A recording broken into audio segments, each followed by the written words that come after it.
Do diskutojmë tani më gjërësisht në studio në lidhje me paketën e maleve, përfitimet por njëkohësisht edhe nga dalësimi i procesit ose procesi nga dalt në mënyrë të veçantë nga bashkitë, sikurse ndoqëm edhe nga konferenca dje, por edhe nga kronika sot. Më gjërësisht do diskutojmë me zotin Arben Senkollari, sekretari i përgjithshëm i shoqatës bujtinave dhe restoranteve shqiptare. Përshëndetje, mirëse. Edhe mirëdita, mëse gjitha.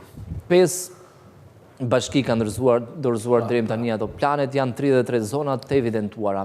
Pse ky proces kaq nga dalt? Janë pjesa tjetër, i bie 56 nuk kanë dorëzuar ende planet. Shiko, ne përshëndesim këtë iniciativë të qeverisë për punën e paketës maleve, sepse çdo gjë që është në ndihmë dhe në krah të biznesit, ne jemi gjithmonë dakord dhe jemi stimulus për këtë pjesë. Për sa i përket ju e dini që ne kemi arritur tu në këtë fazë, në këtë pikë zhvillimi i Shqipërisë, jemi lider në vendet e rajonit, po të shikosh, për arsye se një nga arsyet kryesore ka qenë sepse ka qenë iniciativa private e njerëzve. Ajo që i ka çuar. Domethënë shteti sa ka ndetur në indiferent, domethënë patjetër gjithmonë. Prandaj është ekonomi tregut, sepse individët janë ata që e përçojnë të ndryshe, po. Tani ne e përshëndesim këtë dhe iniciativën e fundit që para një jave ka marrë qeveria duke i thjeshtuar akoma procedurat, sepse gjithë mbrapa akilit është te procedurat. Sa më tepër zyrat të shtetit shkosh, aq më shumë do vonohet procesi, sepse ti përballë ke një njeri që është i paaft, që nuk i di të lexojë, për shembull imagjino dje kryeministri bëri vërejtje kryetarit të bashkisë të Kuçovës, i cili nuk e kishte idenë fare se si është kjo gjë. Tani më fal, nëse je një kryetar bashkie, nuk e di çfarë di një qytetar që kërkon të drejtën e tij, çfarë mund di? Që aty thjesht ai do t'i bindet asaj që thotë zyrtari. Patjetër. Se në fund fare ai qytetari troket në një derë dhe është që nga momenti i iniciativës kanë kaluar gati 5 muaj, edhe thuaj se procesi ka ngelur në vend në kuptimin që kërkesat janë të jashtëzakonshme, janë gati, siç e dëgjova dje nga kryeministri, janë gati 3000 kërkesa. Tani imagjino 3000 kërkesa, ku kryeministri bëri një llogaritë për afër 30.000 euro një investim, që nuk ka 30.000 euro një investim, nuk mundet të kesh. 30.000 euro investim, po është vetëm një tokë ta rrethosh me gardh, mund shkoj 30.000 euro, se nuk mund të ketë 30.000 euro. Po unë po të them, ty nuk po të them që unë e di që kam informacione që ka biznesmen aty që mund të investojë me miliona euro, jo me 30.000, me 50.000, me 100.000, me 200.000.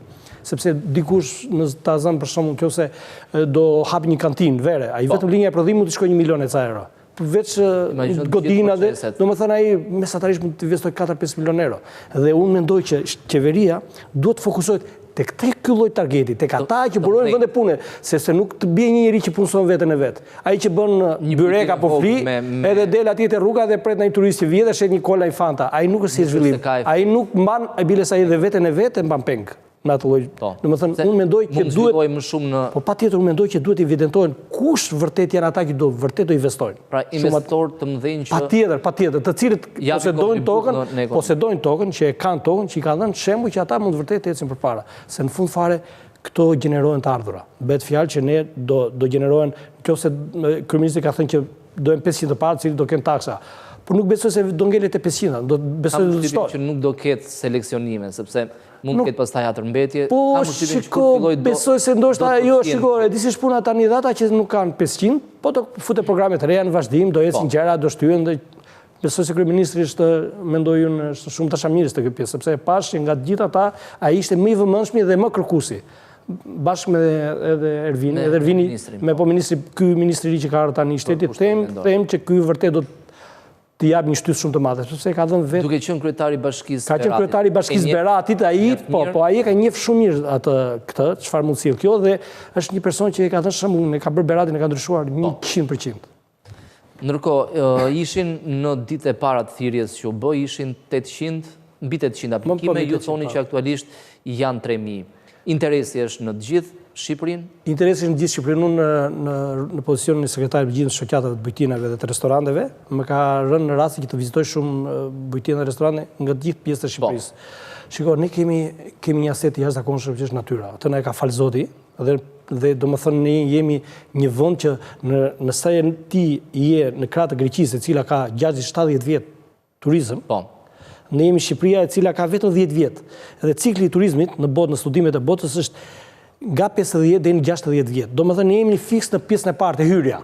Jemi të hyrja. Po është vetëm fillimi dhe potenciali. Është vetëm fillimi dhe potenciali i jashtëzakonshëm, sepse ndryshimi që kemi ne midis Greqisë edhe Italinë. Edhe Italinë, jugut është Alpet, malet. Ne kemi malet, kemi lumenjt, kemi këto asetet të jashtëzakonshme, të cilat mund t'i gjenerojnë në burime të jepë. Dhe janë shumë afër, distanca midis malit, domethënë ai person që me një paketë 7 ditore për shembull të pushojë në Durrës, ai mund ta bëjë 2 nga këto ditë, mund t'i bëjnë diku në veri ose diku në jug të Shqipërisë, sepse ne s'kemi vetëm veri në Shqipërisë.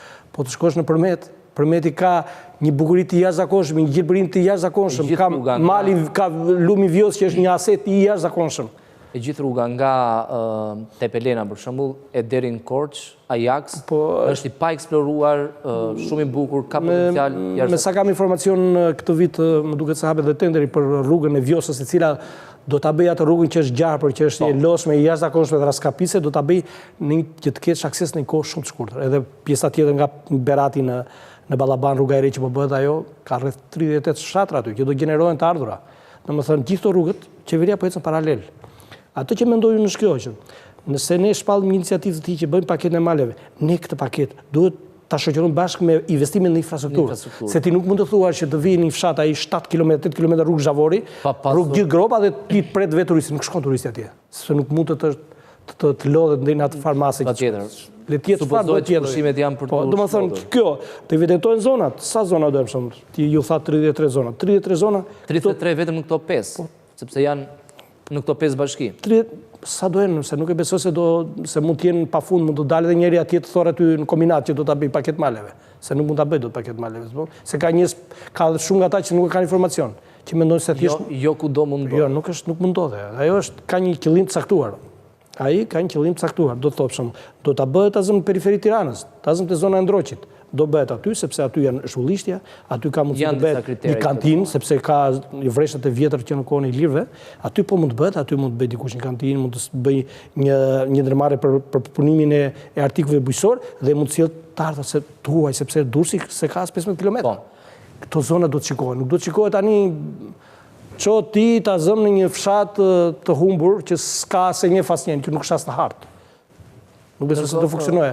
Do bëhet dhe për zgjedhje, por unë jam shumë i sigurt dhe jam shumë besim plot sepse Zoti Ervin Demo do të japë një shtyllë goxha. Është njëri që ka goxha informacion sepse është në zonën që është vërtet Berati është sot për sot on top, në pjesën e agroturizmeve dhe në pjesën e verave dhe gjëra. Të gjitha i kanë nga jo që kemi parë deri tani. Eksperjenca ti do bëj shumë punë. Kjo vonesa pse në këndvështrimin tuaj? Janë problemi janë njerëzit? Shiko, ne po patjetër janë hallkat e njerëzve. Ne dim shumë mirë. E tha kryeministri, ajo që nuk bëhet për 3 dita, nuk bëhet as për 3 vjet. Ajo që mund mos bëhet për 3 vjet, mund bëhet për 3 ditë. Domethënë, historia është kjo.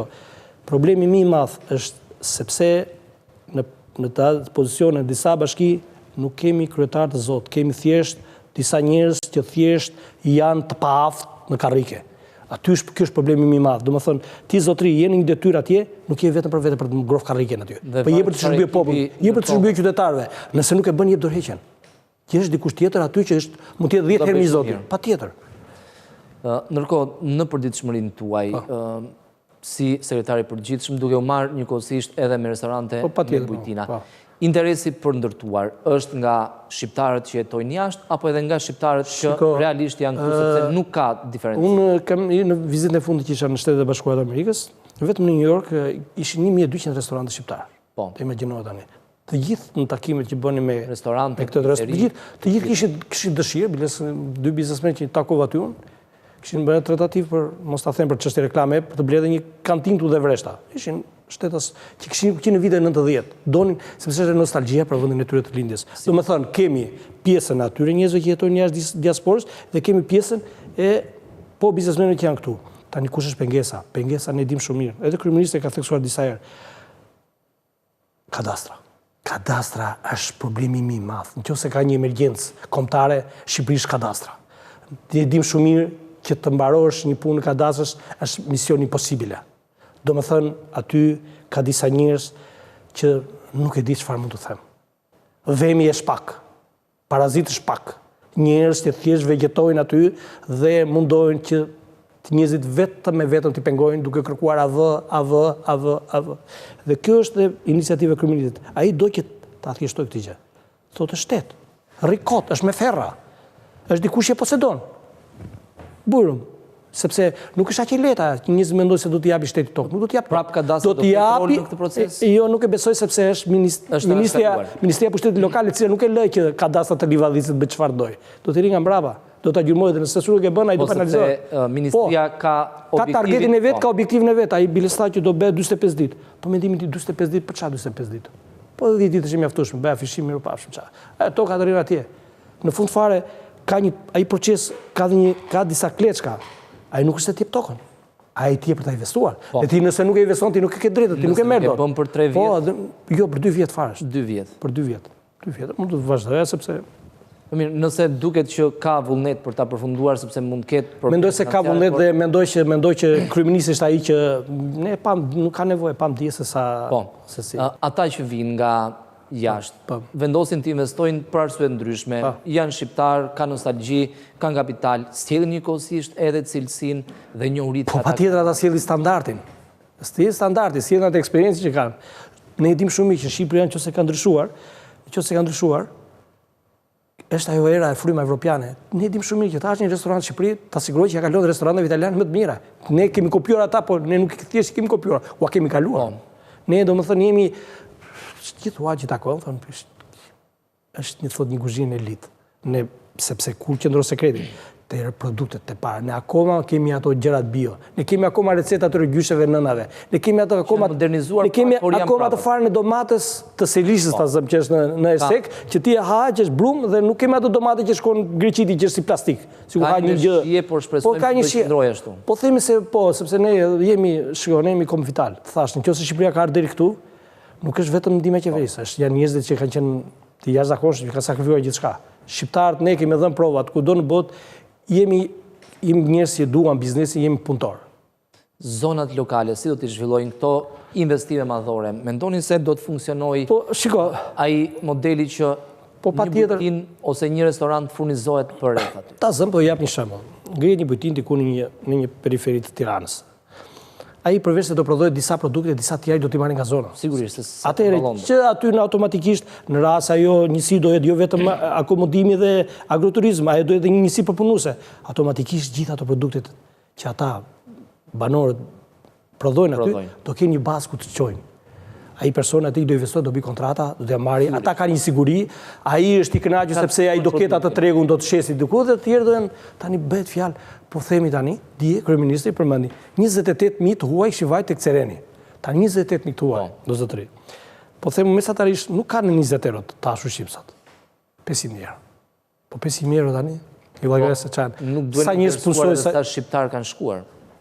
Vetëm të huaj po themi. Vetëm të huaj se po themi normal, patjetër shqiptarët janë, ne dim shumë mirë që të gjithë jemi të gatshëm shkojnë diku, hapet një restorant i ri, jemi kurioz, shohim, pajm. Sigurisht. Edhe njerëzit gjithmonë kërkojnë gjëra të reja. Patjetër, gjithmonë gjëra të reja. Keni evidentuar një zonë që realisht mendoni se që aktualisht është e pa zhvilluar, por që ka potencial të jashtëzakonshëm? Po nuk po shkoj më larg, unë duke qenë se kam aktivitetin tim në zonën e Pezës. Po? Ndroqi, Ndroqi është Ndroq, Pinet, Shesh, Syqet, është si Toskana.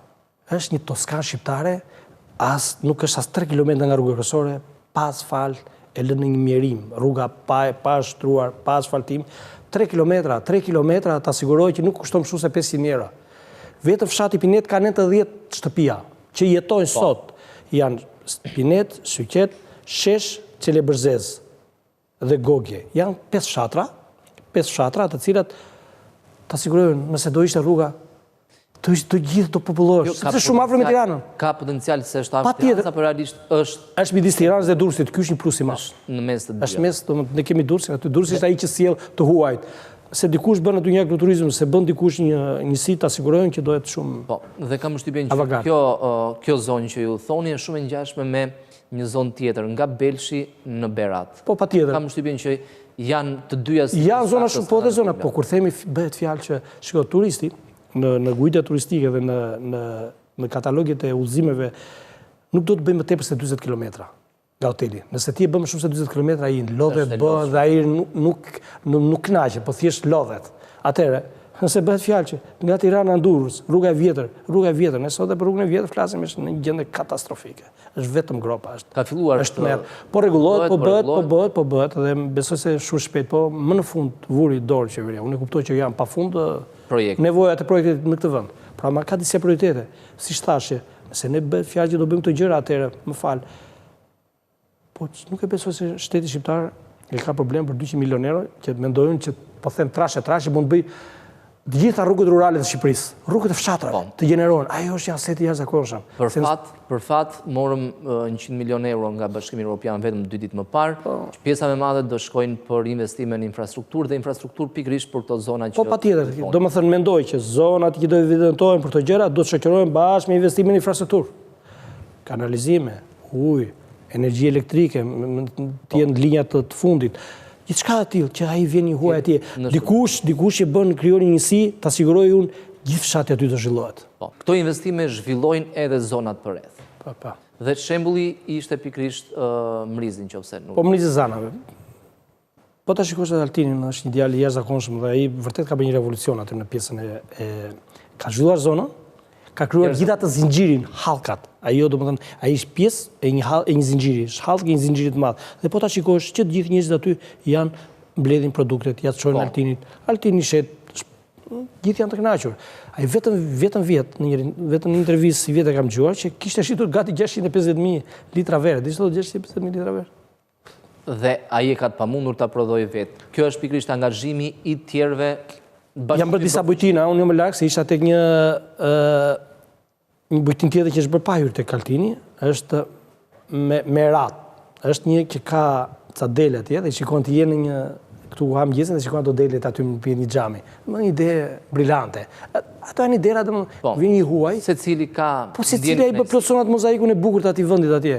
Ai të gjithë e dim që gjithë marrin rrugë nga këtu shkojnë atje me kilometra për trafik, humbasin ditës shkojnë atje. Duhet që secili investim të ketë parasysh karakteristikat e zonës ku do të investojë.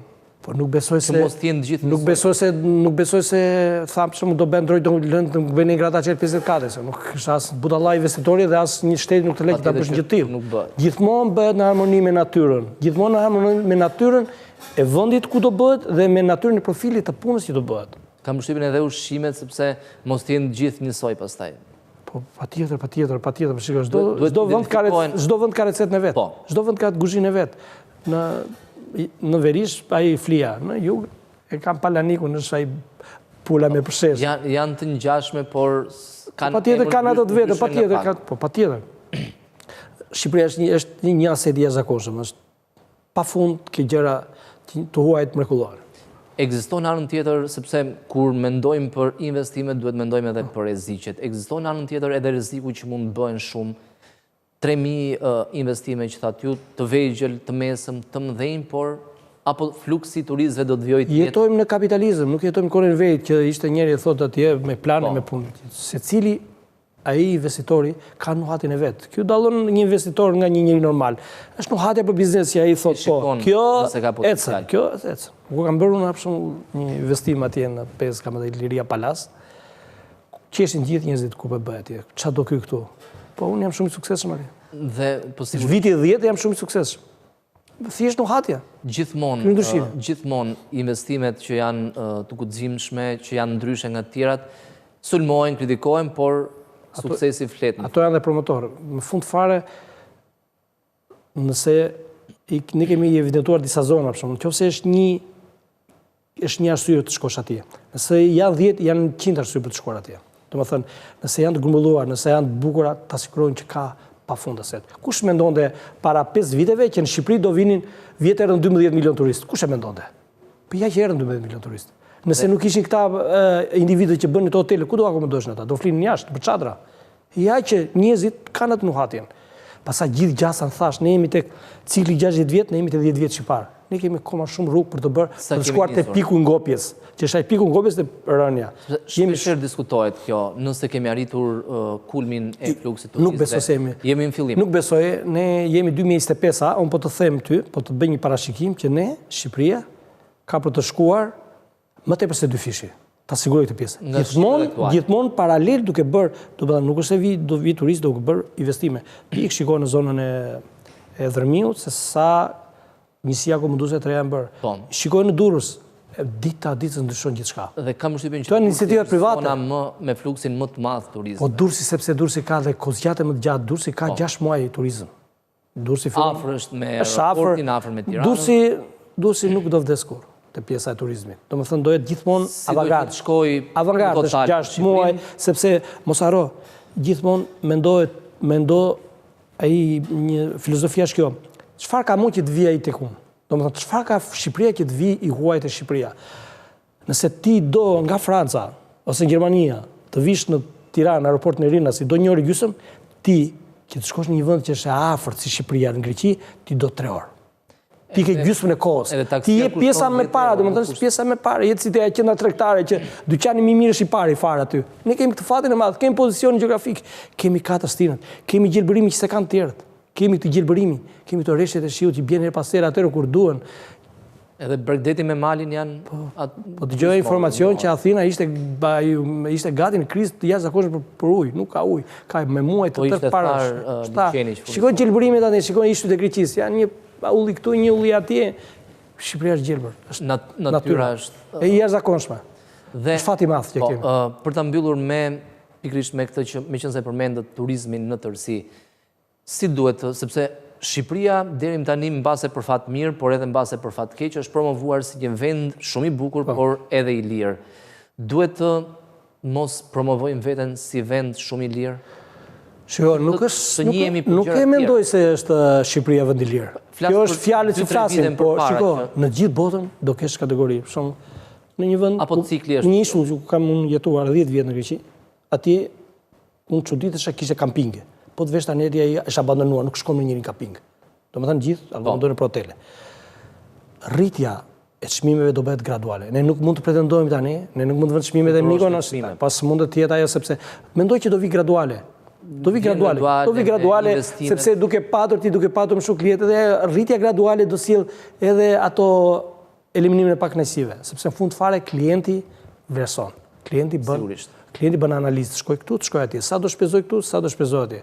E dim ne ajo i leja marketingut, 99.9, nuk thot 100. 100, mbas edhe ne duhet të jemi disi më të sofistikuar në mënyrën se si t'i ofrojmë shërbime për t'ja marrë lekët apo eurot. Ajo që është problemi më i madh që mendojnë që është ngërsh momentalisht është ne të ofrojmë shërbimin që duhet. Ne duhet jemi të trajnuar. Ata janë gatshëm të shpenzojnë, kam përshtypjen. Po patjetër, edhe të vendosim eficiencën, të vendosim burimet natyrore, t'i vendosim në dispozicion të këtij zhvillimi.